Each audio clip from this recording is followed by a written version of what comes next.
Bismillahirrahmanirrahim. Assalamualaikum warahmatullahi wabarakatuh.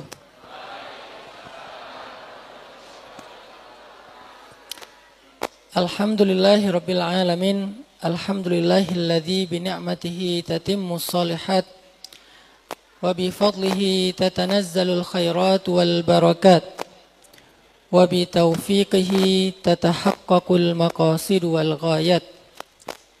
Ashhadu an la ilaha illallah wahdahu la syarika lah wa ashhadu anna sayyidana Muhammadan abduhu wa rasuluhu alladzi la nabiyya ba'dah. Allahumma salli ala sayyidina Muhammadin wa ala alihi wa sahbihi wa sallim. Rabbana hab lana hukman wa alhiqna bis salihin. Allahumma inna nas'aluka ilman nafi'a wa qalban khashi'a wa lisanan dzakiran sadiqa wa amalan salihan maqbula. Rabbi shrah li sadri wa yassir li amri wa hlul 'uqdatan min lisani yafqahu qawli.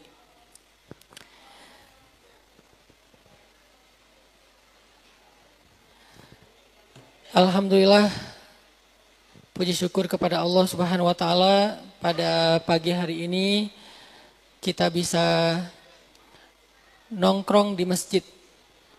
Khusus buat anak-anak muda, kalimat majelis saya terjemahkan dengan istilah nongkrong. Karena majelis itu masih bahasa Arab, belum diterjemahin. Arti dari majelis itu berkumpul atau duduk. Kalau dalam bahasa anak muda adalah nongkrong. Karena anak muda itu punya beberapa lifestyle. Di antara lifestyle anak muda itu adalah mereka senang ngumpul, nongkrong, ngobrol, curhat, dan seterusnya. Kalau selama ini tempat nongkrong anak muda itu adalah di lapangan futsal, atau di kafe, atau di warung-warung sambil main game online, maka saya semangat sekali untuk mengajak anak muda punya tren lifestyle baru, yaitu nongkrong di masjid. Khususnya anak muda yang bukan dari kalangan santri ataupun aktivis. Karena kalau para santri udah jelas nongkrongnya sambil baca kitab. Kalau para aktivis mungkin nongkrongnya sambil bikin proyek. Justru dakwah saya fokusnya kepada anak-anak muda di luar genre ini. Bukan aktivis, bukan santri. Karena mereka juga punya hak untuk diberikan akses kepada Allah Subhanahu wa taala. Maka akses kepada Allah itu yang paling baik adalah berada di tempat yang paling Allah suka. Tempat yang paling mulia di sisi Allah, yaitu masjid, rumah Allah. Dan kalau masjid bisa menjadi tempat yang nyaman untuk nongkrongnya anak muda, karena memfasilitasi semua kebutuhan anak muda di sana, mulai dari colokan listrik yang banyak, ya, kemudian wifi gratis, kemudian beberapa fasilitas olahraga, hobi, kayak futsal, basket, kalau lebih luas lagi bisa dikembangkan dengan skateboard, berkuda, dan seterusnya. Insya Allah masjid akan menjadi tempat yang lebih asik daripada kafe untuk nongkrongnya anak muda. Kalau nongkrongnya di masjid, insya Allah sholatnya akan terjaga. Begitu azan, nggak terlalu effort, nggak terlalu sulit untuk datang berjamaah. Karena jaraknya hanya beberapa langkah. Tapi kalau nongkrongnya di kafe, biasanya ada banyak alasan sampai akhirnya sholatnya dikodok. Ya kalau dikodok, kadang-kadang sholatnya malah ditinggalkan. Sehingga budaya nongkrong di masjid buat anak muda ini harus jadi budaya yang kita ramaikan. Kita harus isi program-program anak muda di masjid. Kalaupun ada acara tausiah, ya materi-materi anak muda lah. Hari ini saya suka banget dengan judulnya. Saya pikir tadi judulnya tentang mengingat kematian. Atau sakaratul maut ya. Kalau itu judulnya biasanya yang datang itu kakek nenek. Tapi berhubung ini judulnya adalah apa? biar silaturahim nggak putus, pinjam dulu 100. Ini kayaknya yang bikin judul emang suka minjem duit dan nggak balikin kali ya. Yang saya hormati para guru dan para alim ulama kita, mohon maaf saya duduk di atas. Para tokoh-tokoh masyarakat yang mohon maaf nggak bisa saya sebutkan satu persatu, para sepuh, anak-anak muda, jomblo-jomblo fisabilillah yang sudah hadir di Masjid Miftahul Jannah. Tema kita ini sebetulnya kalau boleh saya terjemahkan tentang merawat pertemanan. Walaupun dipakai bahasa yang bombastis dan itu emang seni anak muda dalam berkomunikasi hari ini. Saya pernah bikin sharing, saya nggak bilang kajian atau tausiah, saya nggak bilang tablik akbar, saya lebih suka pakai bahasa sharing.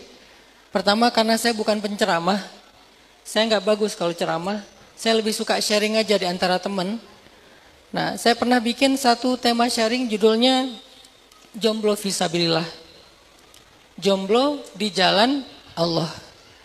Itu judul bagi orang yang nggak paham dianggap kayak caper. Padahal betul. Itu judul caper. Caper ke siapa? Caper ke anak muda, genre yang saya targetkan dakwah. Karena isu anak muda itu 3, kalau sekarang jadi 4. Isu anak muda itu yang pertama adalah masalah percintaan, yang kedua adalah masalah hobi, yang ketiga adalah masalah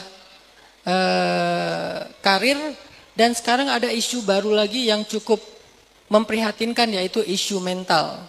Itulah 4 isunya anak muda. Mana yang paling ngehit? Dulu percintaan.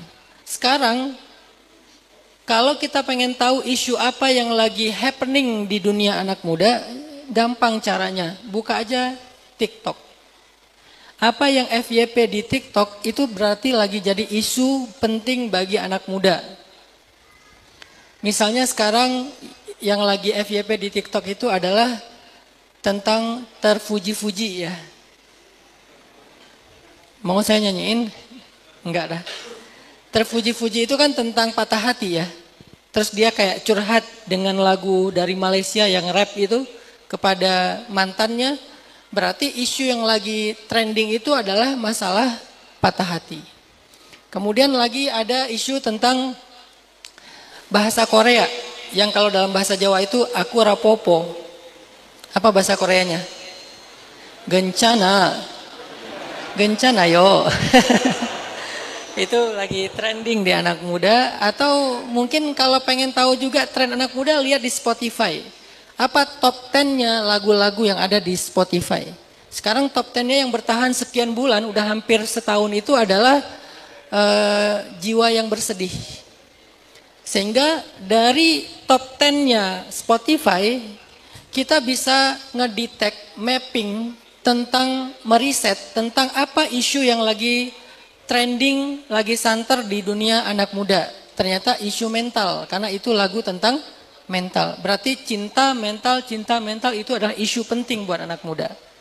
Maka dari situlah saya berangkat untuk memilih judul, menyampaikan konten-konten materi, karena peran saya di anak muda itu adalah menjadi teman bagi mereka yang bisa menjadi semacam support system dalam isu-isu yang sedang mereka hadapi sehari-hari. Begitulah dakwah yang saya jalani. Jadi saya nggak menyampaikan materi sesuai dengan urutan surat. Bahas Al-Fatihah, kemudian Al-Baqarah. Enggak, karena saya tahu kalian jarang baca Al-Baqarah. Seringnya baca Al-Ikhlas. Sesekali baca Al-Baqarahnya nyasar ya. Jadi bukan urutan Al-Quran yang menjadi kurikulumnya. Karena anak muda ini punya kekhasan sendiri. Kalau mau kayak gitu berarti kita lagi ngaji tafsir. Dulu saya di Mesir ngambil jurusan tafsir Al-Quran. Tapi ketika sampai di Indonesia ceramah ke anak muda atau dakwah ke anak muda, saya pengen jadi sahabat mereka, bukan jadi kiai mereka. Ketika jadi sahabat mereka, saya harus berpenampilan layaknya mereka sendiri. Saya main skateboard, saya main surfing, saya main free dive, saya loncat dari tebing, alhamdulillah muncul Cliff dive namanya. Kalau lagi musim dingin saya main snowboard di Jepang, di Korea, ketemu opa-opa. Artinya saya main dengan permainan mereka, lalu mencoba untuk mengerti apa yang sedang mereka alami, lalu dari situlah saya mencoba untuk menjadi support system bagi mereka. Dan itulah dakwah yang kita jalani.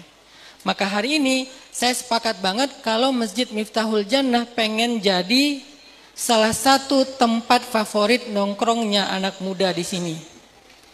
Dengan adanya sering-sering sharing dengan anak muda dari ustadz-ustadz yang lebih concern dengan dunia anak muda, judul-judul anak muda, sehingga anak muda itu betah di masjid. Jadilah ini masjid youth friendly, masjid yang bersahabat dengan anak muda. Dari situlah kita merubah peradaban Indonesia, karena Indonesia adalah negara yang sedang mengalami bonus demografi dengan jumlah anak muda yang sangat besar. Dan anak muda ini harus menjadi salah satu di antara aset peradaban Indonesia. Ketika mereka diajak hidup lebih positif lewat tren hijrah atau tren dekat dengan masjid, kemudian mereka dibekali dengan life skill, hard skill, soft skill dan seterusnya, maka akhirnya anak muda menjadi agen perubahan atau menjadi aset peradaban Indonesia. Dan kita bisa memulai itu dari masjid, selain juga dari pondok-pondok pesantren dan juga madrasah ataupun sekolah. Tapi kan nggak semua orang beruntung menjadi santri. Bahkan jumlah orang yang tidak jadi santri itu lebih banyak daripada para santri. Oke, di Jawa Barat, Jawa Tengah, Jawa Timur, pondok pesantrennya besar-besar. Satu pondok 10.000, 15.000, 20.000. Tapi coba bayangin dengan yang di luar pondok pesantren, ada jutaan. Berarti kan program untuk membina anak muda di luar pondok yang bukan santri itu juga sama pentingnya dengan program membina calon-calon ulama yang ada di pondok. Jadi memang pondok itu fokus untuk mencetak para calon ulama masa depan. Tapi di luar pondok kita sedang juga mencetak para aset-aset Indonesia dan peradaban di masa depan. Dan mereka punya hak yang sama untuk membangun Indonesia. Maka itulah kenapa kita fokus dengan program anak muda dengan basis masjid. Bukan pondok pesantren, bukan madrasah, karena memang concernnya ke anak muda umum. Baik, itulah sedikit perkenalan tentang dakwah saya. Kenapa saya setuju sekali dengan judul yang ada di spanduk kita. Merawat pertemanan. Pernah nggak teman-teman unfriend? Pernah nggak unfriend sama orang di TikTok atau di Facebook? Kalau di TikTok istilahnya apa ya? Unfollow ya? Apa? Unfollow juga ya? Saya nggak main TikTok soalnya saya main di IG. Saya nggak di Facebook, nggak di TikTok. Di TikTok saya pernah live pengen ngikutin itu loh yang dari Malang itu yang tarian yang adu kacung ya. Yang lagi rame di TikTok tuh, saya pengen live di TikTok, viewsnya berapa coba? Cuman 9 orang. Akhirnya nggak ada yang ngasih mawar, nggak ada yang ngasih singa, nggak ada yang ngasih paus. Saya putus asa balik lagi ke Instagram. Saya mainnya di Instagram sama di YouTube, di TikTok, di FB, di TV nggak. Jadi mungkin generasi yang senior pasti nggak kenal dengan saya.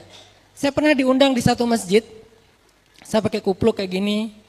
Waktu itu saya belum pakai sarung, saya masih pakai celana biasa karena biar main sama anak muda. Diundang saya acara di masjid. Pas sampai di masjid, saya duduk di soft pertama sama ketua DKM ditanya, "Mas, ustadznya udah datang belum?" Saya bilang, nggak tahu ya Pak ya. Akhirnya dia nanya sana sini ke panitia, terus panitia bilang, "Ini ustadznya." Oh, dia ngelihat saya dari ujung kepala sampai ujung kaki kayak nggak salah ngundang nih. Karena saya nggak pernah masuk TV. Udah gitu pas waktunya sholat, kan sholat maghrib ya. Pas waktunya sholat, sama DKM saya nggak dipersilakan buat jadi imam karena ragu apa saya bisa baca Quran apa enggak gitu. Ini pernah nyantri nggak sih? Ini pernah mondok nggak sih dan seterusnya. Sama ketua, sama panitia yang muda-muda itu didorong, Ustadz, saya kan nggak didorong sama DKM jadi saya nggak mau ya, saya diam-diam aja. Karena didorong-dorong terus, akhirnya saya kedorong, ya udahlah terpaksa gitu kan, kedorong gitu. Masa saya pura-pura kedorong. Pas sudah maju, ketua DKM-nya tuh kayak nggak rela gitu, kayak ragu gitu, ini bisa nggak ya, ini bisa nggak, jangan-jangan ntar sholat kita batal nih, nggak bener nih.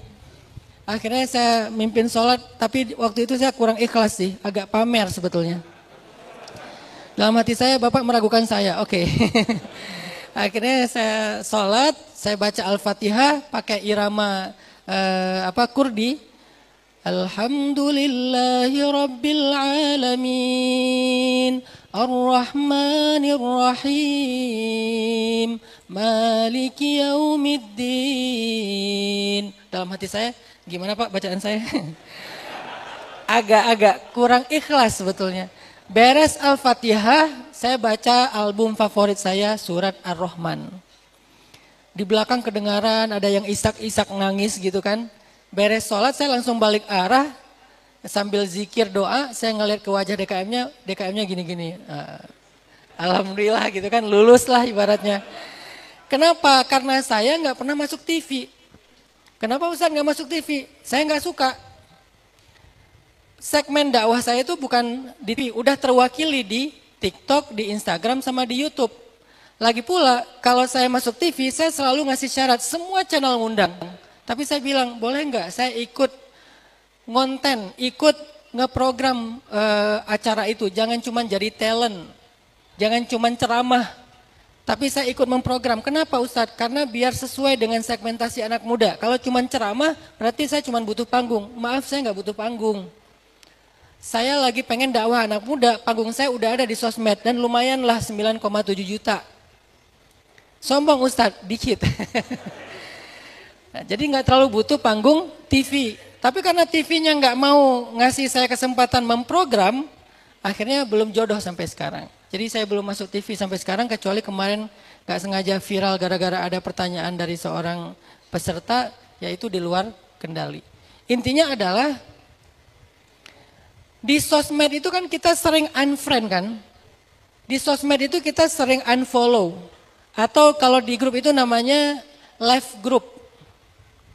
Kenapa kita left group, kita unfollow, kita unfriend, kita nggak subscribe lagi satu channel atau satu akun? Kenapa? Karena kita ngerasa mungkin nggak ada manfaatnya kita follow itu.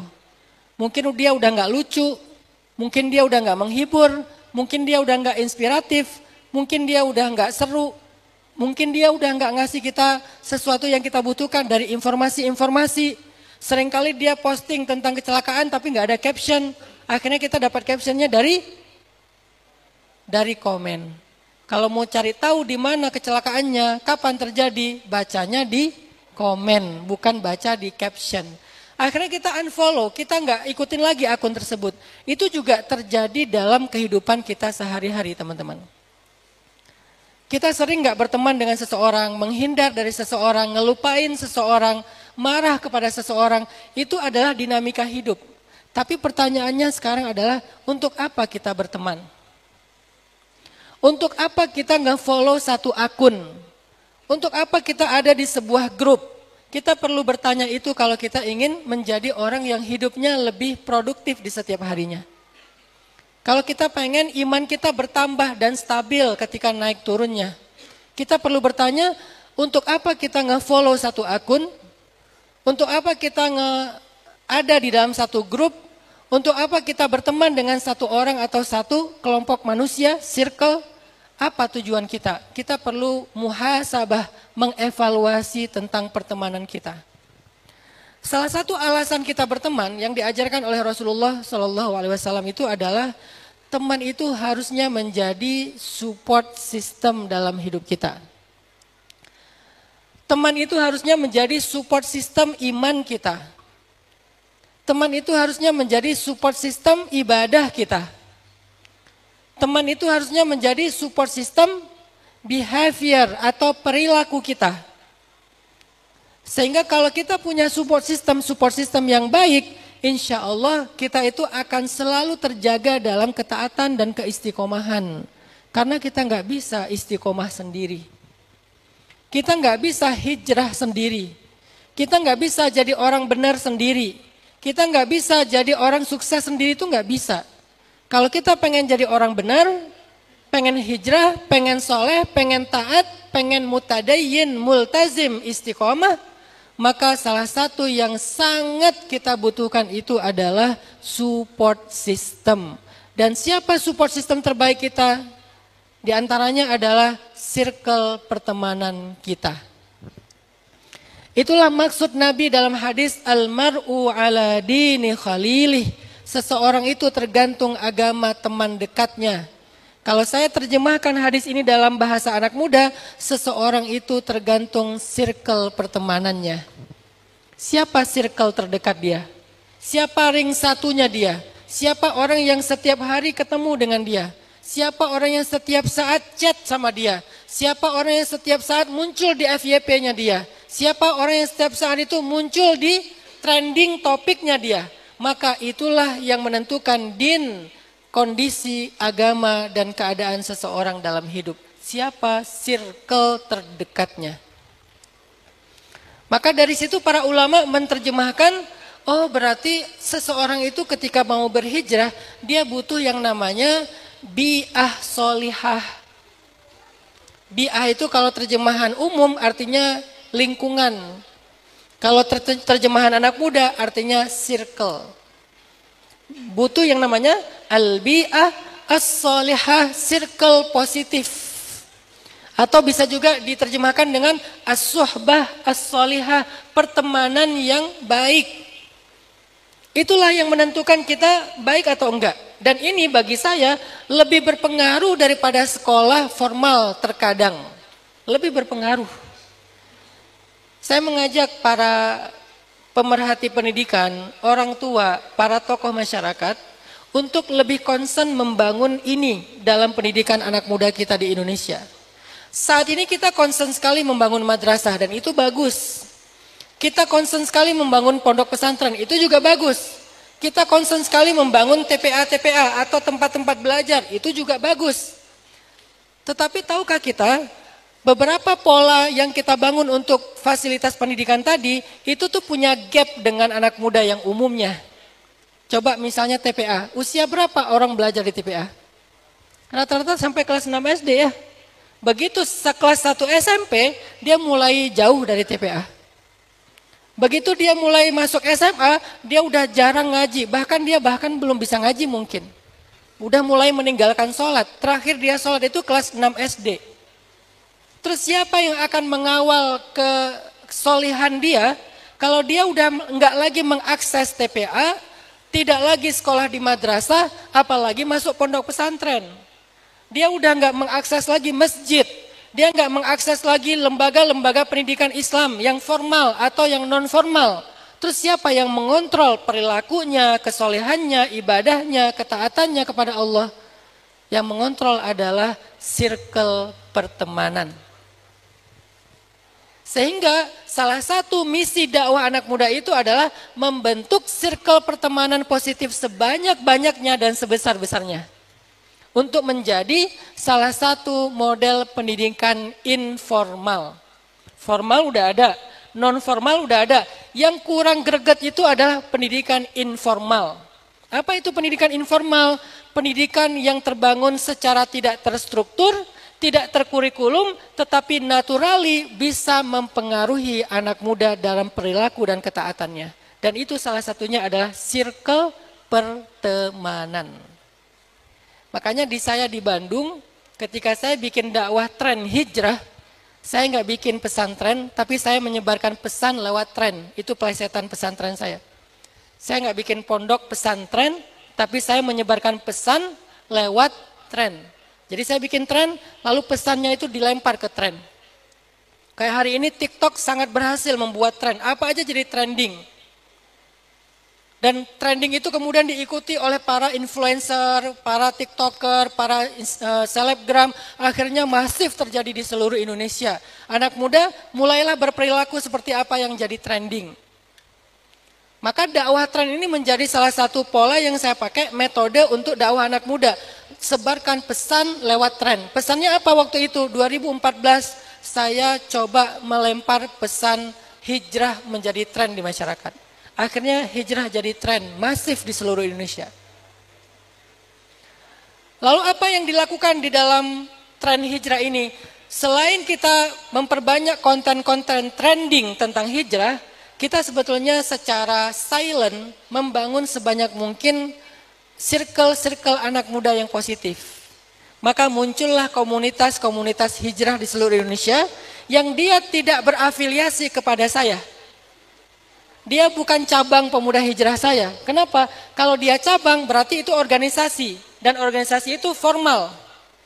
Bukan seperti itu polanya. Saya sengaja bilang jangan bikin cabang.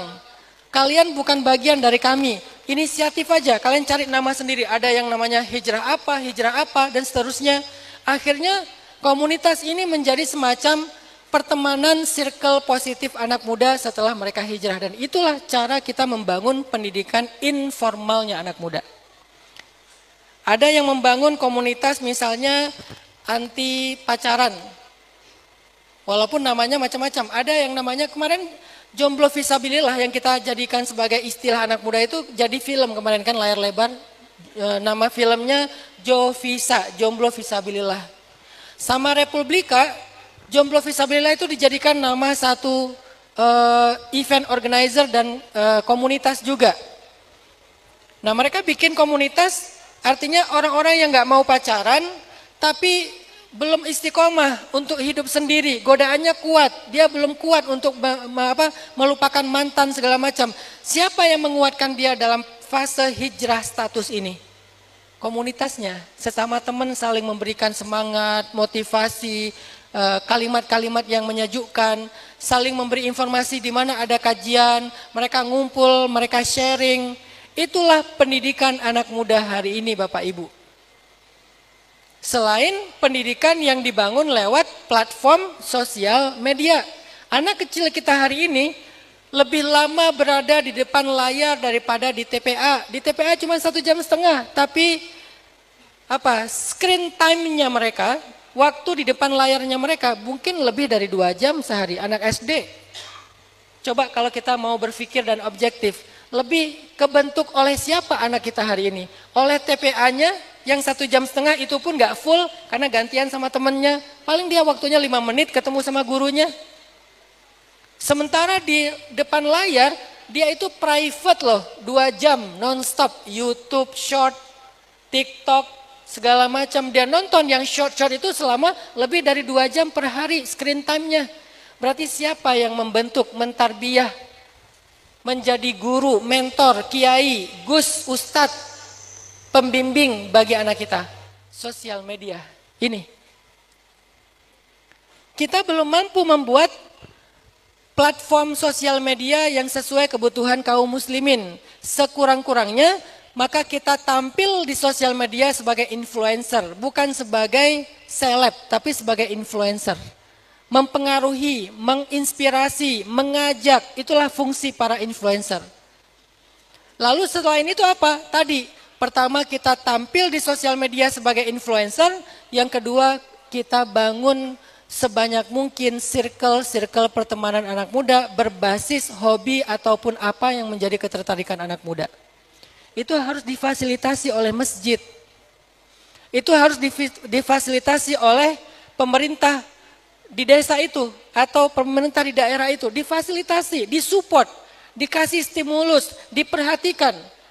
Misalnya masjid aware, perhatian sama anak muda. Bisa enggak ya Masjid Miftahul Jannah itu jadi tempat nongkrong anak muda?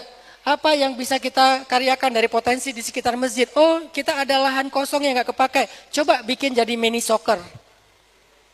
Coba bikin jadi lapangan futsal. Harus di sebelah masjid. Coba bikin kafe yang dikelola sama anak muda.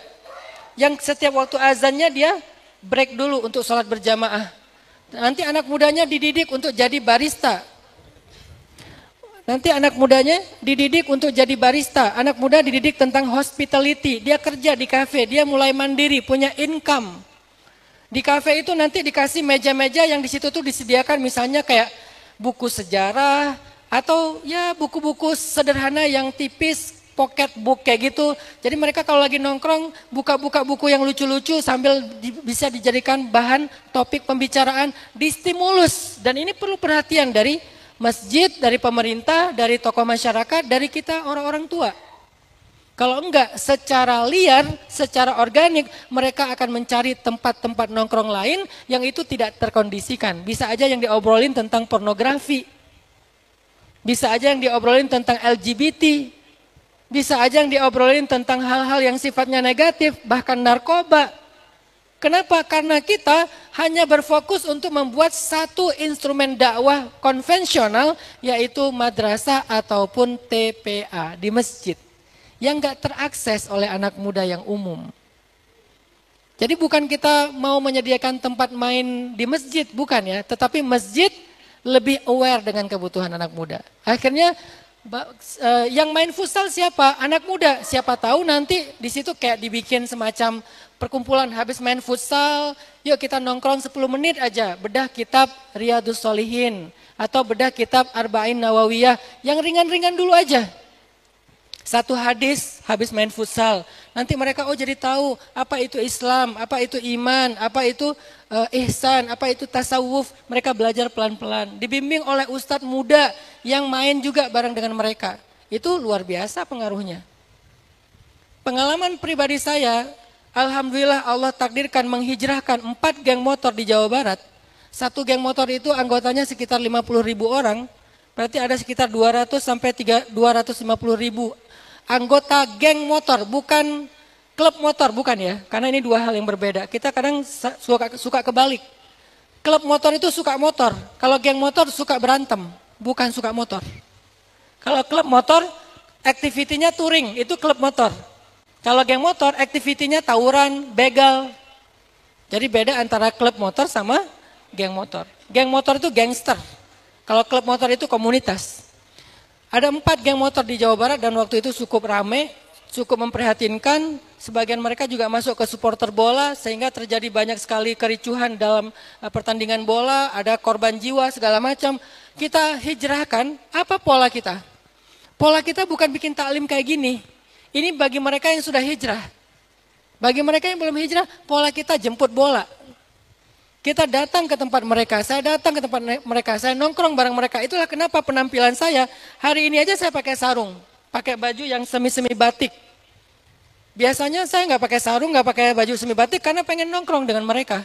Saya pakai kupluk, karena ini adalah simbol anak muda street dengan budaya Rastafarian namanya. Saya pelajari dunia mereka, riset tentang street culture, Rastafarian itu apa bedanya dengan Rastafarianisme yang dari dengan lagu reggae-nya dan seterusnya. Dipelajari, akhirnya muncullah pola dakwah. Ketika saya ke Jepang, saya main snowboard. Kenapa saya main snowboard? Karena saya pengen dakwahin orang Jepang asli, bukan orang Indonesia yang sedang tinggal di Jepang. Akhirnya lagi main snowboard, beres main snowboard, saya bikin kayak sharing nongkrong santai gitu, ada orang Jepang hadir ikut dengar, terus diterjemahin ke bahasa Jepang. Ternyata tanpa saya sadari, orang Jepang ini setelah acara saya itu jadi tertarik kepada Islam, dan akhirnya dia converting to Islam, masuk Islam. Itu terjadi 2018. 2023 setelah pandemi, saya ke Jepang lagi, main snowboard, ketemu sama dia. Dia yang nyari saya, dia bilang Ustadz, pakai bahasa Jepang diterjemahin, Ustadz, saya itu dulu dengar ceramah Ustadz, bukan dengar ceramah, bahasa dia tuh dengar obrolan sama Ustadz pas lagi main snowboard. Snowboard itu kayak ski gitu ya. Dan alhamdulillah saya masuk Islam, kemudian sekarang saya udah jadi imam masjid Tokyo, imam masjid. Dari masuk Islam, belajar ngaji sampai jadi imam masjid dan jadi sensei. Sensei itu kalau di kita kayak jadi ustadznya lah. Jadi kiainya lah di masjid tersebut, ngajarin orang Jepang tentang Islam. Dan beberapa dari orang Jepang itu mulai tertarik belajar Islam secara lebih rutin. Ini namanya jemput bola. Lewat apa taklimnya? Bukan lewat bikin madrasah, karena nggak keakses sama umum. Tapi lewat circle pertemanan. Untuk kalian para anak muda, cobalah cari pertemanan yang bisa mendukung iman kalian. Ketika kalian follow satu akun, ketika kalian memilih satu grup WA, ketika kalian nge-subscribe satu channel YouTube, ketika kalian duduk nongkrong dengan sekelompok anak muda yang lain, cobalah untuk memilih ada enggak circle pertemanan yang bisa ngedukung iman saya. Kalau belum ada cari, kalau belum ada bikin. Karena kalian enggak akan bisa menjadi orang istiqomah kalau kalian sendiri enggak bisa. Harus punya circle. Dan itu kita yang pernah kita dengar dari cerita seorang pembunuh yang membunuh 100 orang kan. Setelah dia membunuh 99 orang, kemudian dia datang ke seorang rahib ahli ibadah, dia nanya, saya udah membunuh 99 orang, apakah saya masih bisa bertaubat? Kata ahli ibadah itu, kamu tidak bisa bertaubat karena kamu sudah banyak dosa, dosa kamu sudah terlalu berlebihan, kamu membunuh banyak orang, kamu gak akan pernah bisa diterima taubatnya. Karena dia putus asa dan marah, akhirnya rahib ini pun dia bunuh genap menjadi 100 orang. Tapi dia masih terus ngerasa gak nyaman, dia masih kayak pengen bertobat, pengen berubah. Dia carilah orang lain untuk dia konsultasi. Ketemu dengan seorang alim, seorang ahli ilmu. Dia bertanya, ya Syekh, saya sudah membunuh 100 orang, yang ke-100-nya bahkan ahli ibadah. Apakah saya bisa bertaubat? Kata Syekh itu, jangan berputus asa dari rahmat Allah. Sebanyak apapun dosamu walaupun memenuhi langit dan bumi, Allah pasti mengampuni dosamu jika kamu bertobat dan Allah gak peduli dengan seberapa banyak dosamu. Dia baru tahu ternyata Allah Maha Pengampun. Allah sangat luas ampunannya, rahmatnya. Akhirnya dia bilang, kalau begitu saya ingin bertaubat. Beri saya bimbingan, beri saya arahan. Seperti apa harusnya saya bertaubat atau berhijrah. Kemudian alim ini mengatakan, kalau kamu ingin memperbaiki diri kamu, tinggalkanlah negeri ini dan pergilah ke sebuah negeri yang di sana banyak orang solih. Karena kamu kalau masih tinggal di sini, kamu nggak akan kuat. Taubat kamu nggak akan nasuha, hijrah kamu nggak akan total. Kamu harus pergi dari negeri yang banyak pengaruh buruk bagi diri kamu. Pergi ke negeri yang orang-orangnya di sana orang-orang yang solih dan taat. Akhirnya dia pun hijrah. Dan kita tahu di tengah jalan dia wafat. Kemudian malaikat itu tarik menarik, yang satu mau bawa ke neraka, yang satu mau bawa ke surga. Kemudian Allah bilang, coba ukur. Lebih dekat kemana dia? Tempat dia meninggal lebih dekat ke negeri yang dia tuju atau ke negeri yang dia tinggalkan? Kalau lebih dekat ke negeri yang dia tinggalkan, maka dia masuk neraka. Kalau lebih dekat ke negeri yang dia tuju, maka dia masuk surga. Akhirnya malaikat pun mengukur jarak tempat dia meninggal dengan jarak negeri-negeri yang dia tinggalkan ataupun yang dia tuju. Allah berfirman kepada tanah, kepada bumi, wahai bumi, dekatkan dia ke negeri yang dia tuju sebagai rahmat Allah. Akhirnya setelah diukur, dia lebih dekat ke negeri yang dia tuju, maka kemudian dia dibawa ke dalam surga Allah Subhanahu wa taala. Apa pelajarannya dari adegan ini? Pelajaran sederhananya adalah ternyata sekuat apapun keinginan dia untuk bertaubat, dia udah mencari seorang guru dari satu tempat ke tempat yang lain, dia habis-habisan untuk menemukan seorang alim, seorang guru supaya dia bisa bertaubat, sungguh-sungguh pengen bertaubat. Ternyata kalaupun dia bertaubat, kalau dia nggak punya circle yang positif, dia nggak akan kuat. Walaupun dia azamnya kuat, keinginannya kuat. Apalagi kita yang hijrahnya masih labil, yang taubatnya masih bolong-bolong, yang taubatnya masih tobat tomat, sekali taubat besoknya kumat ya. Dia aja yang taubatnya itu udah berazam, pengen taubat banget. Kata gurunya, kamu nggak akan kuat, nggak akan istiqomah kalau masih tinggal di sini. Hijrahlah, carilah circle, suhbah, bi'ah, lingkungan, masyarakat yang bisa menguatkan hijrah ataupun taubat kamu. Maka akhirnya dia mencari circle itu. Kalau sendiri nggak akan kuat. Itulah maksud dari firman Allah di dalam Al-Quran. Ketika Allah berfirman di surat At-Taubah ayat 119. Ya ayyuhalladzina amanu. Wahai orang yang beriman. Ini bukan wahai manusia, wahai orang beriman. Artinya imannya udah baik, imannya udah benar. Ya ayyuhalladzina amanu taqullaha Wahai orang yang beriman, bertakwalah kalian kepada Allah. Wahai orang yang beriman, taatlah kalian kepada Allah. Wahai orang yang beriman, jadilah kalian orang yang multazim, orang yang mutadayin, orang yang istiqomah di jalan Allah.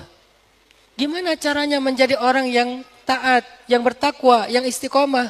Kata Allah, wa kunu ma'as sadiqin.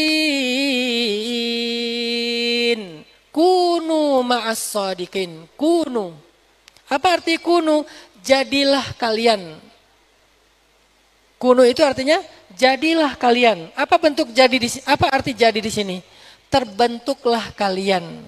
Jadi itu artinya ada hasilnya. Bukan sekedar punya teman, sesekali ketemu, bukan.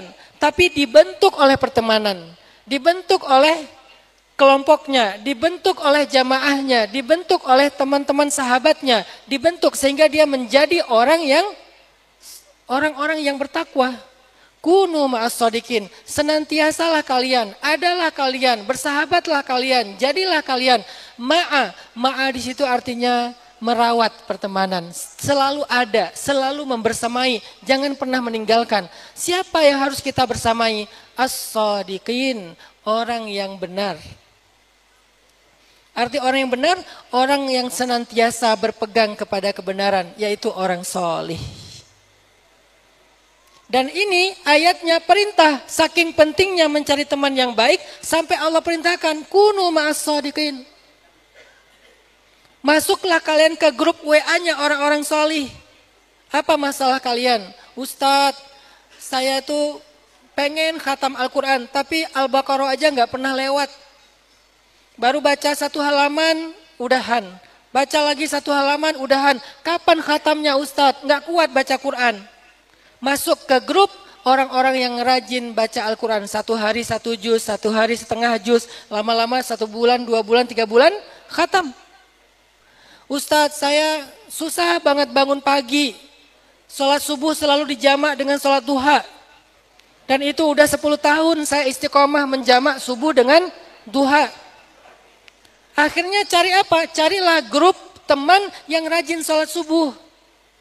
Ustadz, saya tuh masih pacaran, pengen banget jadi orang yang istiqomah, yang masuk ke dalam 1 dari 7 golongan manusia yang mendapatkan naungan Allah di padang mahsyar. Nomor 2-nya syabun nasya'a fi ibadatillah, yang tumbuh dalam ketaatan kepada Allah. Enggak pacaran Ustadz, tapi saya enggak tega mutusin pacar saya. Akhirnya berteman dengan mereka-mereka yang sudah punya pengalaman di bidang itu. Ustadz, saya takut dengan riba.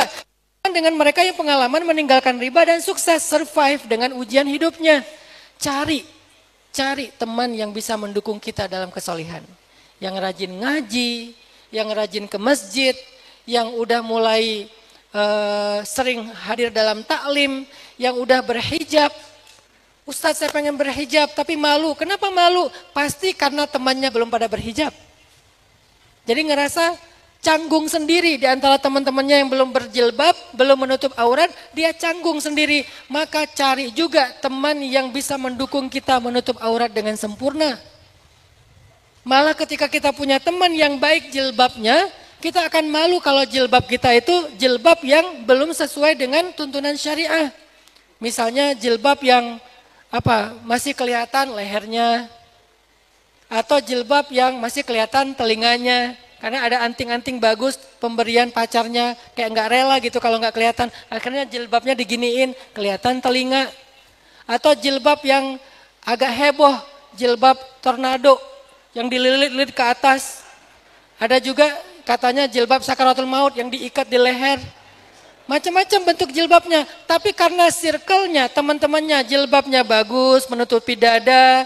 Terserah modelnya apa, ada yang gaya Arab, ada yang gaya Turki, ada yang gaya Indonesia banget. Yang penting secara value-nya menutupi aurat dengan baik, bukan membungkus aurat. Akhirnya dia akan termotivasi memperbaiki pakaiannya. Laki-laki juga kayak gitu, akan termotivasi untuk menutup auratnya sebagai laki-laki yang batasannya antara pusar dengan lututnya. Kalau dia pakai celana, oke, di dalamnya dia pakai legging ketika berenang, ketika main futsal.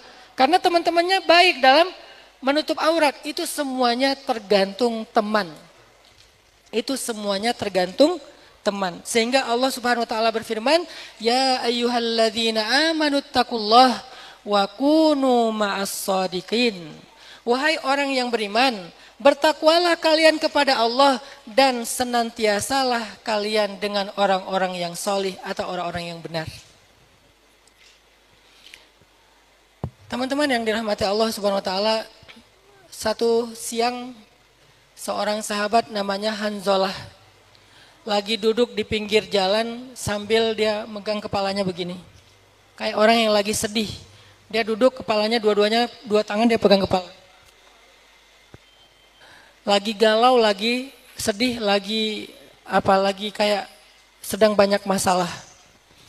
Ketika Hanzalah lagi kayak gini sendiri di pinggir jalan, tiba-tiba sahabatnya Hanzalah lewat, namanya Abu Bakar As-Siddiq. Abu Bakar kemudian duduk di sebelah Hanzalah bertanya, "Ya Hanzalah, malhumum."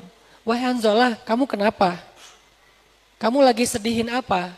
Kamu lagi ada masalah apa? Malhumum ya Hanzalah. Ada masalah apa wahai Hanzalah? Kemudian Hanzalah mengatakan, "Ya Abu Bakrin, qad nafaqa Hanzalah." Hanzalah itu sudah munafik wahai Abu Bakar. Hanzalah itu sudah munafik wahai Abu Bakar. Abu Bakar heran. "Madza taqul?" Apa yang kamu katakan? Apa maksud kamu? Kenapa kamu bilang kamu sudah munafik? Ya Abu Bakrin, wahai Abu Bakar. Kalau saya ketemu dengan Nabi, saya duduk di sebelah Nabi, saya ngerasa iman saya naik luar biasa.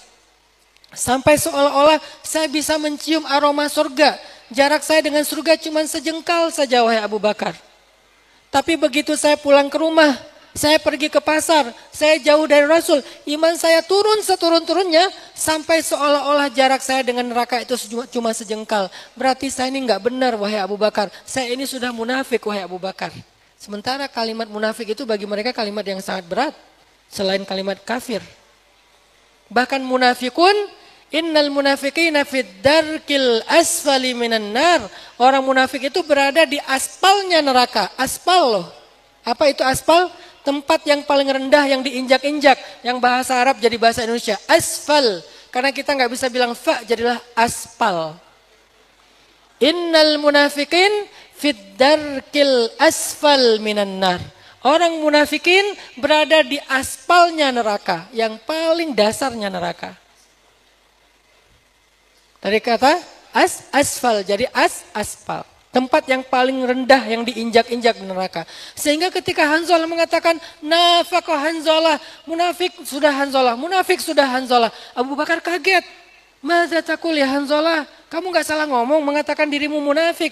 Ternyata yang dia keluhkan imannya naik turunnya tuh terlalu ekstrim. Kalau lagi naik kayak udah di surga, kalau lagi turun kayak di neraka. Gimana ini wahai Abu Bakar? Sebagai teman yang baik, Abu Bakar tidak memarahi Hanzalah. Tidak mengatakan, dasar kamu ahli neraka, dasar kamu apa dan seterusnya. Enggak, Abu Bakar itu teman yang baik. Dia tidak menghakimi, tidak menuduh bid'ah, neraka, sesat, apa enggak. Dia dengan santun.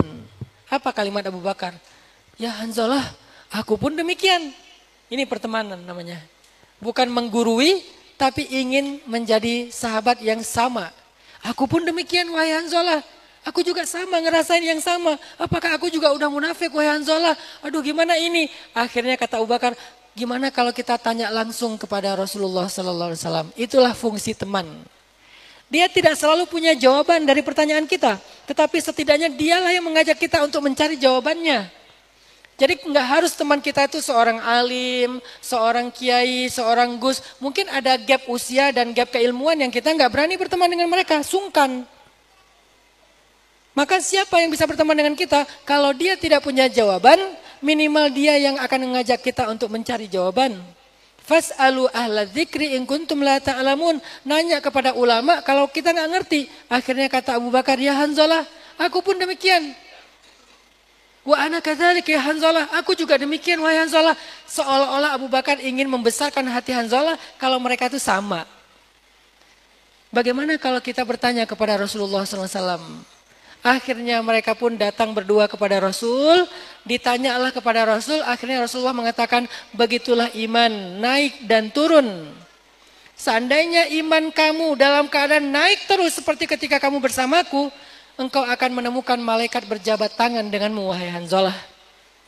Tapi sa'atan fasa'atan. Iman itu ada kalanya naik, ada kalanya turun. Ada kalanya naik, ada kalanya turun. Itulah normalnya manusia.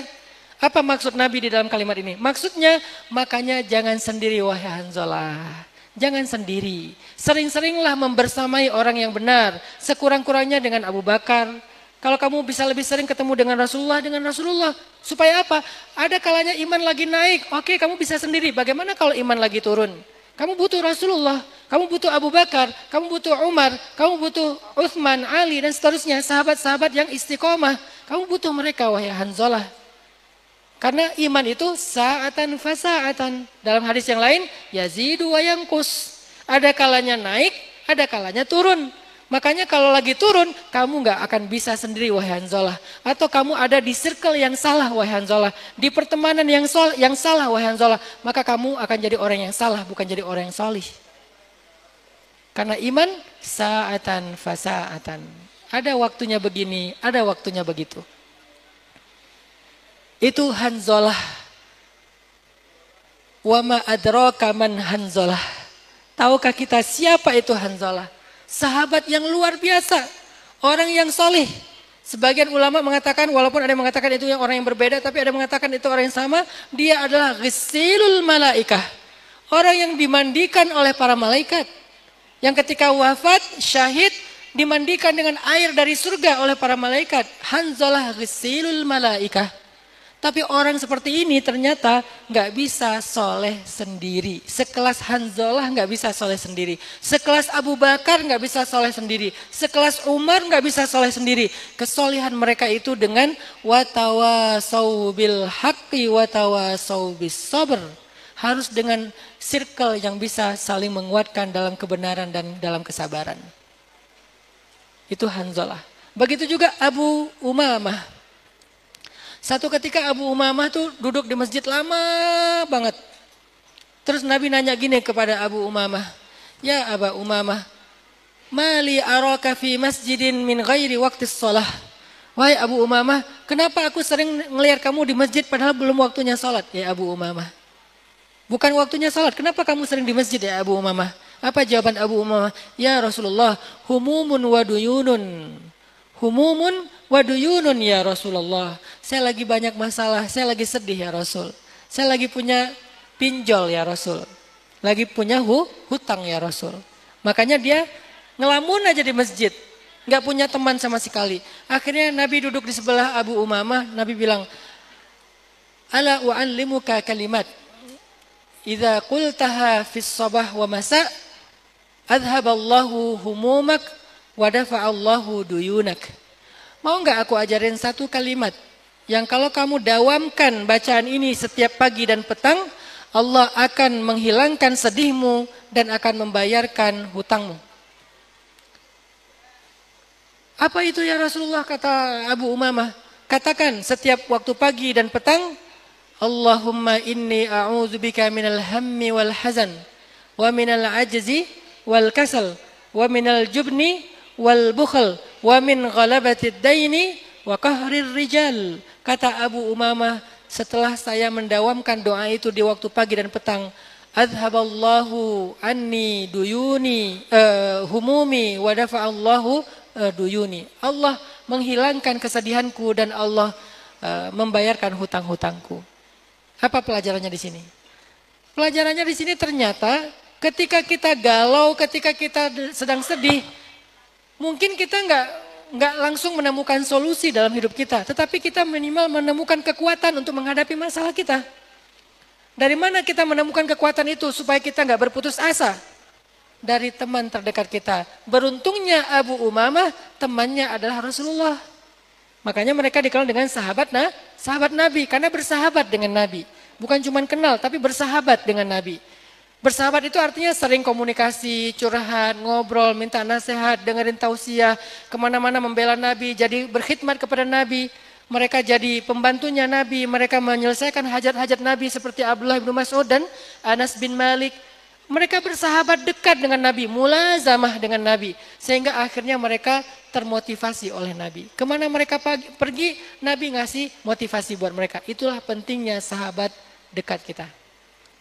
Cari sahabat, cari guru yang bisa jadi sahabat. Arti bisa jadi sahabat itu bukan ngelunjak, bukan ya. Yang jadi sahabat itu artinya kita tuh dekat banget dengan guru itu. Kalau cuma dengar di tausiah kayak gini, guru itu nggak akan hadir ketika kita punya masalah kan? Ketika nanti teman-teman punya masalah, emangnya saya ada? Enggak, saya cuma ada di panggung. Berarti teman-teman butuh teman, guru yang bisa bersahabat, mulazamah dengan dia. Sebagaimana Nabi Musa dengan Nabi Khidir.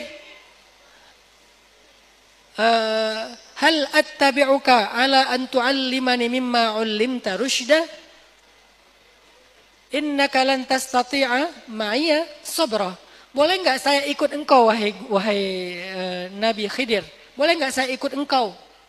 Bukan boleh enggak saya ikut taklim, bukan. Ikut di sini itu mulazamah, dekat dengan guru. Kalau di pondok itu istilahnya apa? Derek ataupun mungkin manut, atau bisa juga dia kalau dalam bahasa sederhana itu apa ya? Berkhidmatlah kepada gurunya. Apa kebutuhan guru dia berkhidmat? Ada yang berkhidmat kepada gurunya dengan cara apa? Jadi supirnya kiai. Ada yang jadi asistennya kiai.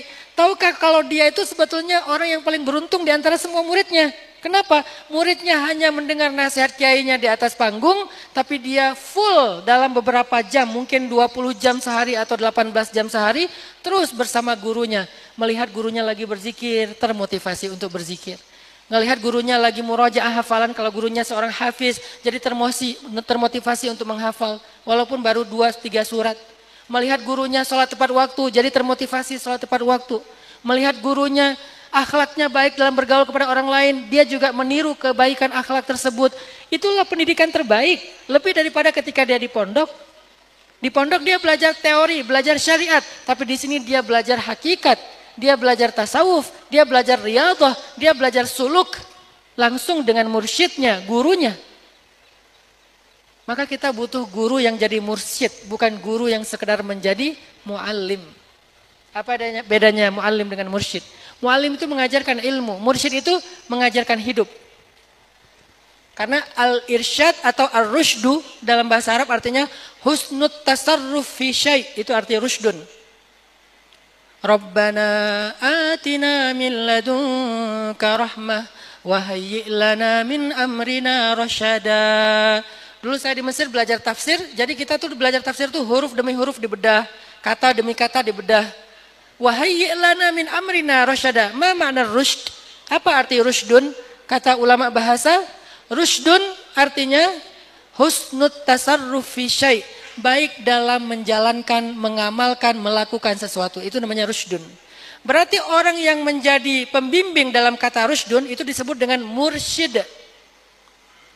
Hari ini misalnya mursyid saya adalah, salah satu murabi saya adalah Yai Marzuki Mustamar dari Malang. Beliau mursyid saya. Apa yang beliau ajarkan kepada saya? Bukan fikih teori, saya udah belajar itu di pondok 6 tahun sebelum ke Mesir. Saya belajar di Mesir 4 tahun, ngambil jurusan tafsir Al-Quran. Bukan ilmu syariat yang diajarkan, tapi dikasih amalan-amalan, ijazah zikir, ijazah amalan, dikasih riyadhah, diajarkan tentang sikap, diajarkan tentang pola fikir. Itu namanya mursyid, itu namanya irsyadat, itu namanya petunjuk dalam berperilaku. Dan itulah circle yang kita butuhkan. Cari guru yang jadi mursyid, jangan cuma jadi ustadz ataupun muallim yang ngajarin teori. Itu juga penting. Cuman yang kita sering kehilangan itu mursyid. Dulu semua sahabat itu punya mursyid. Mursyid utama mereka Rasulullah. Setelah Rasulullah mereka berirsyadat, mereka belajar sesuai dengan kebutuhan mereka. Ada yang mulazamah Al-Quran kepada siapa? Abdullah ibnu Mas'ud. Kata Nabi,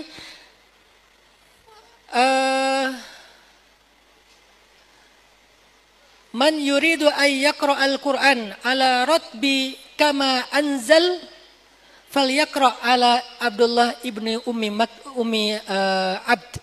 Siapa yang pengen belajar Al-Quran seperti dia diturunkan, yaitu bacaan Jibril alaihissalam, ratib seperti yang dibaca oleh Jibril, maka coba belajar Al-Quran kepada Abdullah ibnu Mas'ud. Jadi nggak semua mereka langsung belajar ke Nabi. Mereka juga punya guru-guru selain Rasul yang udah diijazahkan oleh Nabi. Akhirnya besok subuhnya Abu Bakar, Umar datang kepada rumah Abdullah bin Mas'ud belajar Al-Quran. Dari mulai Al-Fatihah diperbaiki.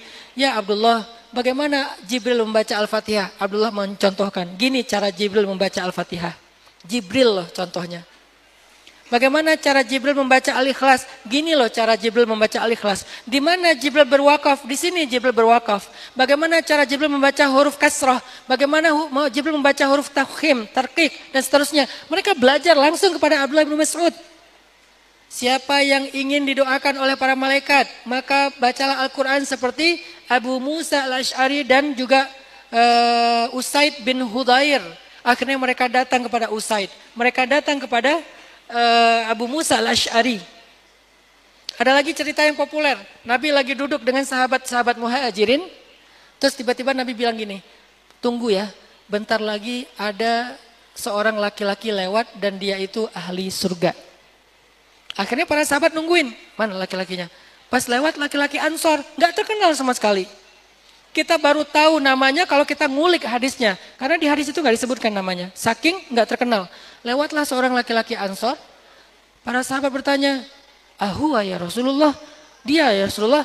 Naam, kata Rasulullah. Dia orangnya. Ahli surga. Ditandain sama sahabat. Di-tag sama sahabat.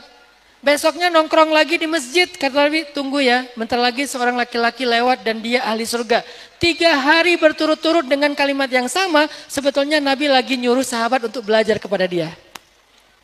Itu namanya irsyadat, mencari mursyid, mencari circle. Belajar sama dia. Maksud Nabi kayak gitu. Cuman Nabi ngomongnya dengan bahasa halus kode. Dia ahli surga, dia ahli surga, dia ahli surga. Akhirnya seorang sahabat penasaran. Namanya Abdullah bin Amr bin As. Anaknya Amr bin As. Pergilah Abdullah ke rumah laki-laki itu dengan alasan saya diusir ayah saya. Boleh nggak saya nginap di sini 3 malam? Dia nginap di situ, dia pelajari. Dia nggak belajar teori, dia nggak belajar fikih. Dia sedang belajar tentang hidup. Itu namanya rushdun, mursyid. Dia pelajari, malamnya dia ngapain aja kok katanya ahli surga. Siangnya dia ngapain aja kok katanya ahli surga. Setelah dipelajari ternyata nggak dapat apa-apa. Malam nggak tahajud, siang nggak sedekah, bukan seorang ahli ilmu, bukan seorang ahli jihad, nggak ada yang spesial dari laki-laki itu. Kalau dia sholat yang umum ya, sholat wajib tepat waktu, sholat wajib di masjid. Oke, itu umum, semua orang melakukannya waktu itu. Beda sekarang.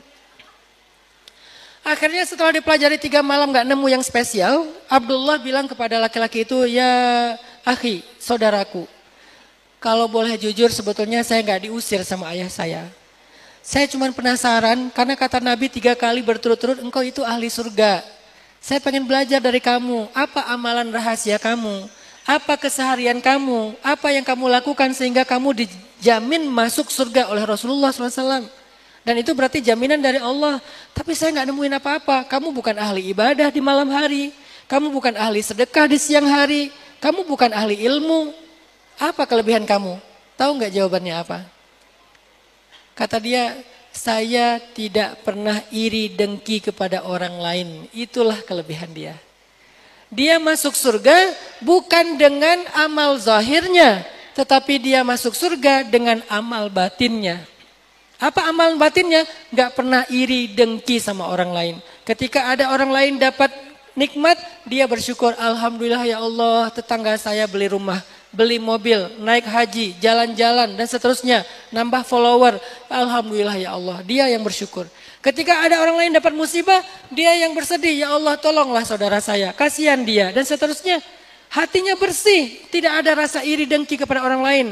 Sehingga tentang dialah Allah menggambarkan sifat orang Ansor, wala yajiduna fi sudurihim hajatam mimma utu. Di dalam hati mereka tidak ada rasa dengki sedikit pun kepada orang lain. Akhirnya Abdullah bin Amr dapat sebuah rushdun, dapat sebuah petunjuk tentang bagaimana harusnya kita menjaga hati dan perasaan kita kepada orang lain. Itu namanya rushdun. Ada lagi adegan Nabi ngasih nasihat kepada Sayyidah Fatimah, putri tercinta beliau untuk mencari mursyid, murabbi. Kata Nabi, wahai Fatimah, belajarlah dari Asma. Karena Asma itu ahli surga. Asma siapa yang dimaksud oleh Nabi? Bukan Asma bintu Abi Bakrin. Karena Asma bintu Abi Bakrin itu kakaknya Sayyidah Aisyah juga ahli surga.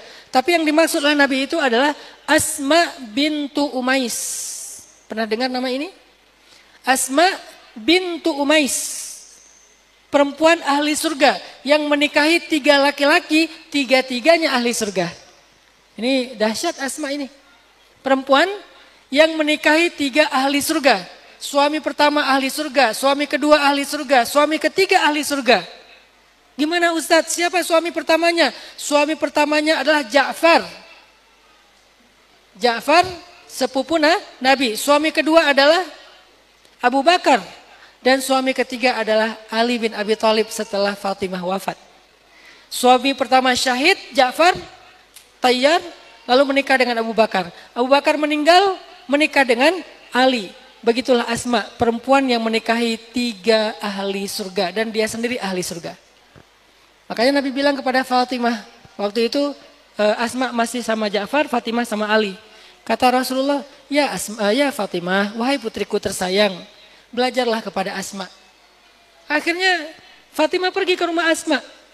Sampai di rumah Asma, Fatimah bilang gini, ya Asma, Rasulullah menyuruh aku belajar kepadamu karena engkau ahli surga. Ajarkanlah aku bagaimana amalan yang membuat engkau jadi ahli surga. Asma kaget, wahai putri Rasulullah, nggak ada apa-apanya saya dibandingkan dengan engkau. Itu Fatimah, 1 dari 4 perempuan yang sempurna di muka bumi kan. Putrinya Rasulullah, putrinya Khadijah, kurang apa Fatimah. Tapi masih disuruh belajar kepada karena ada 1 kelebihan Asma yang waktu itu Fatimah nggak punya. Rasulullah nggak mau ngasih tahu, suruh Fatimah langsung belajar kepada Asma. Akhirnya Fatimah maksa, wahai Asma, nggak mungkin Rasulullah salah. Coba kamu pikir-pikir lagi, apa yang selama ini kamu amalkan? Apa yang kamu andalkan untuk kamu berhadapan dengan Allah, untuk kamu kembali kepada Allah? Kata Asma, baiklah wahai Fatimah, ada 1 yang saya andalkan dalam hidup saya dan mudah-mudahan itulah yang akan saya bawa pulang kepada Allah. Apa itu? Saya selalu berbakti kepada suami saya, Ja'far. Setiap kali suami saya ke rumah, saya berdandan untuk dia dengan dandanan terbaik. Saya pakai skincare termahal untuk suami saya. Kalau saya kirim foto ke suami saya kasih filter yang banyak sampai jadi avatar. Saya pakai baju yang paling disukai suami saya. Ini terjemahan kontemporer ya. Walaupun dulu nggak ada skincare, nggak ada filter. Artinya dia berdandan untuk suaminya. Supaya ketika suami saya pulang, dia bahagia melihat saya. Dan saya ingat kata Rasul, salah satu di antara ciri perempuan solihah itu ada 3. Salah satunya adalah idza ra'aitaha sarratka. Kalau laki-laki atau suami ngelihat dia, suaminya senang melihat dia. Karena dia berdandan, tersenyum, berperilaku yang menyenangkan bagi suaminya. Itulah Asma. Kalau Ja'far mau pulang, dia udah siap-siap. Pakai baju terbaik, pakai parfum yang banyak. Kemudian dia udah mandi duluan, udah dandan, udah segala macam. Menyambut Ja'far seperti menyambut seorang raja yang baru pulang dari perjalanan. Ketika Ja'far sampai di rumah, Asma udah masak dengan masakan yang paling disukai oleh Ja'far. Asma duduk berdiri, tidak mau duduk selama Ja'far makan. Ja'far udah bilang, Asma duduk aja. Enggak, ada butuh apa lagi wahai Ja'far. Aku menjadi pelayan bagi suamiku ketika dia sedang makan. Apa yang dia butuhkan, aku berdiri. Aku nggak ingin dia menunggu ketika dia membutuhkan sesuatu. Makanya dia berdiri. Kalau suami butuh sesuatu, dia langsung pergi ngambil. Nggak mau suaminya menunggu lebih lama. Setelah suamiku makan, wahai Fatimah, aku merebus air untuk suamiku mandi dengan air hangat. Aku membasuh tubuhnya dengan handuk yang dilap dengan air hangat. Setelah dia selesai semuanya, aku ambil sapu lidi kurma di dapur. Aku berikan kepada Ja'far, kepada suamiku. Aku katakan, wahai Ja'far, wahai suamiku, kalau hari ini masih ada di antara hakmu yang belum aku penuhi, masih ada khidmatku yang masih kurang, pukullah aku dengan sapu lidi ini wahai Ja'far, sehingga Allah mengampuni dosa-dosaku. Ja'far tidak pernah memukul Asma, justru Ja'far memeluk Asma dengan penuh cinta. Barulah Fatimah ngerti kenapa itu ada sapu lidi tergantung di dinding rumah mereka. Ternyata fungsinya bukan untuk bersih-bersih, tapi untuk membersihkan dosa Asma kalau dia ngerasa ada yang kurang dalam khidmatnya kepada suami. Baru Fatimah sadar, oh saya belum begini kepada Ali bin Abi Thalib. Pulang dari sana, Fatimah gantung sapu lidi di dinding. Pas Ali pulang, Fatimah itu buat apa? Wahai Ali, kalau ada yang kurang dari aku, pukul aku pakai sapu lidi ini. Ali terharu, wahai Fatimah, Masya Allah. Makin dipeluk sama Ali dan Ali makin cinta sama Fatimah. Maka dengan begitu sempurnalah Fatimah menjadi wanita terbaik hanya 4 di muka bumi. Belajarnya dari siapa? Selain dari ayahnya Rasulullah juga belajar dari sahabatnya atau temannya yang bernama Asma bintu Umais yang kelak akan jadi istri dari suaminya juga, yaitu istrinya Ali bin Abi Thalib. Apa pelajarannya di sini? Ternyata yang membentuk Fatimah bukan cuma taklim bersama Nabi, tapi juga pertemanan dengan Asma bintu Umais. Itu pentingnya berteman, itu pentingnya punya circle, itu pentingnya menjaga dan merawat pertemanan yang baik. Ibu-ibu kalau punya teman yang gak suka gosip, insya Allah kita akan bisa menjaga lisan. Tapi kalau teman baru ngumpul, baru ketemu udah langsung, tahu nggak? Itu kita akan terpancing. Begitu udah dibuka dengan password, tahu nggak, itu udah panjang tuh ceritanya tuh. Nanti dilanjutkan dengan, masa sih nggak nyangka ya, makin panjang lagi tuh. Maka carilah teman yang bisa menjaga ketaatan kita kepada Allah Subhanahu wa taala seperti kisah-kisah yang tadi saya sampaikan. Mudah-mudahan kita bisa punya circle positif. 1, teman yang sefrekuensi. Yang kedua, mursyid, guru yang bisa membimbing kita bukan hanya tentang ilmu tetapi juga tentang hidup. Carilah guru seperti itu, carilah teman seperti itu, rawat mereka, berbuat baik kepada mereka, ambil hati mereka, jadikan kita itu kesayangan mereka, diingat oleh mereka, dekat dengan mereka, dan itu harus berkorban. Jangan pengen dekat dengan guru tapi kita nggak pernah berkorban apa-apa. Pengen dekat dengan guru tapi kita tidak berusaha berkhidmat kepadanya, nggak akan dekat. Harus mulazamah seperti Abdullah ibnu Mas'ud. Setiap Nabi keluar rumah, maka Abdullah yang meletakkan sendalnya di pintu rumah. Ketika Nabi berjalan, Abdullah yang memegang tongkat Nabi dan membawa siwaknya Nabi. Siwaknya Nabi aja dibawa sama Abdullah ibnu Mas'ud. Ketika Nabi berwudu, maka Abdullah yang menuangkan air untuk Nabi berwudu. Apapun Abdullah khidmat, akhirnya jadilah Abdullah seorang muslim yang taat dan ahli Al-Quran. Khidmat sama mursyid, khidmat sama guru, cari mursyid dan juga teman. Suhbah solihah dan mursyid dalam riyadhah kehidupan kita sehari-hari. Saya kira demikian makna dari judul tentang merawat pertemanan ini. Semoga ini bisa menjadi sebuah life hacks, cara hidup yang bisa kita terapkan dalam kehidupan kita sehari-hari. Barakallahu fikum, wallahul muwafiq ila aqwamit thoriq. Wassalamualaikum warahmatullahi wabarakatuh. A'udzu billahi minasy syaithanir rajim. Bismillahirrahmanirrahim.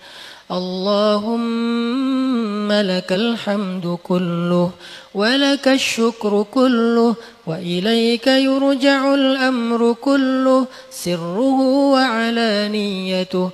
فأهل أنت أن تحمد وأهل أنت أن تعبد لا إله إلا أنت الأحد الصمد لم يلد ولم يولد ولم يكن له كفوا أحد اللهم صل على سيدنا محمد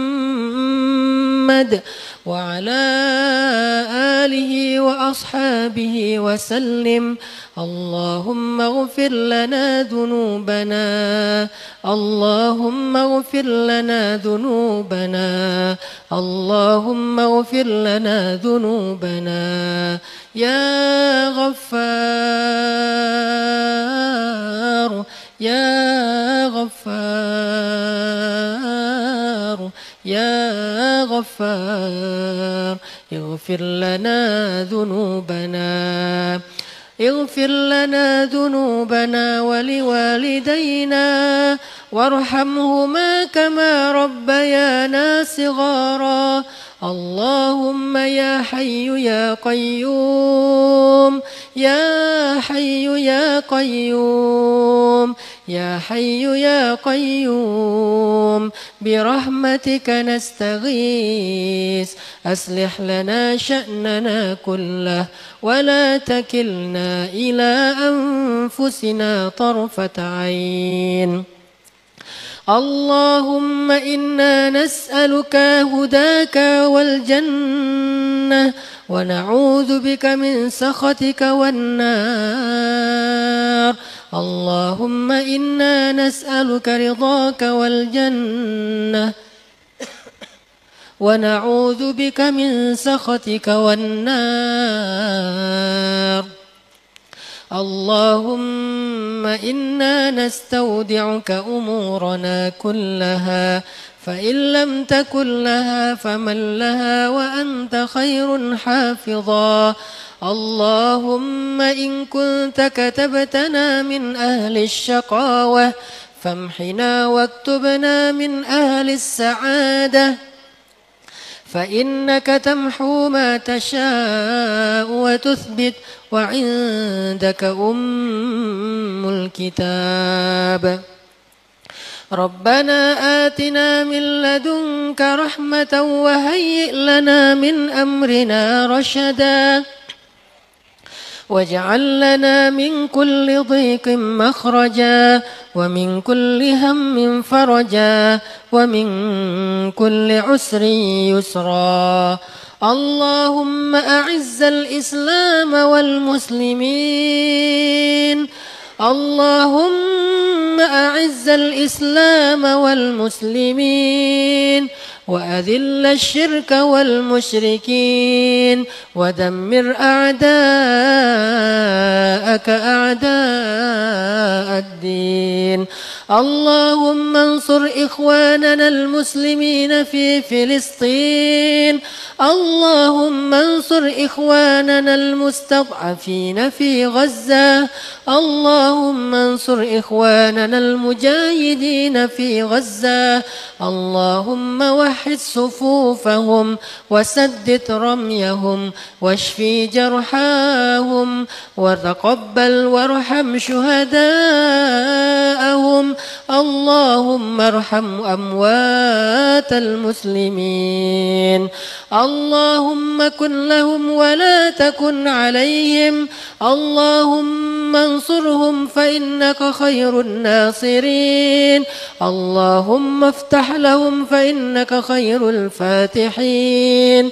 اللهم إنا نسألك أن تحرر المسجد الأقصى المبارك من أيدي الغاصبين من أيدي اليهود والصهيونيين. اللهم اشفي صدور المسلمين. اللهم ألف بين قلوب المسلمين. اللهم اهدي أمراء المسلمين. اللهم وفق علماء المسلمين. اللهم استر عورات نساء المسلمين. اللهم قو شباب المسلمين. اللهم انصر المسلمين في كل مكان. اللهم ارزق بلدنا هذا إندونيسيا. اللهم ارزقنا رزقا حلالا طيبا مباركا. اللهم ارحم شعب إندونيسيا واجعل بلدنا هذا بلدا آمنا بلدا آمنا بلدا آمنا مباركا. اللهم وحد قلوب المسلمين في إندونيسيا. اللهم وحد صفوف المسلمين صفوف شباب المسلمين في إندونيسيا. رب ربنا هب لنا من أزواجنا وذرياتنا قرة أعين واجعلنا للمتقين إماما ربنا هب لنا من أزواجنا وذرياتنا قرة أعين واجعلنا للمتقين إماما ربنا آتنا في الدنيا حسنة وفي الآخرة حسنة وقنا عذاب النار وأدخلنا الجنة مع الأبرار يا عزيز يا غفار يا رب العالمين اللهم تقبل دعاءنا وقضي حاجاتنا ببركة صلواتنا لرسول الله وقراءتنا الفاتحة.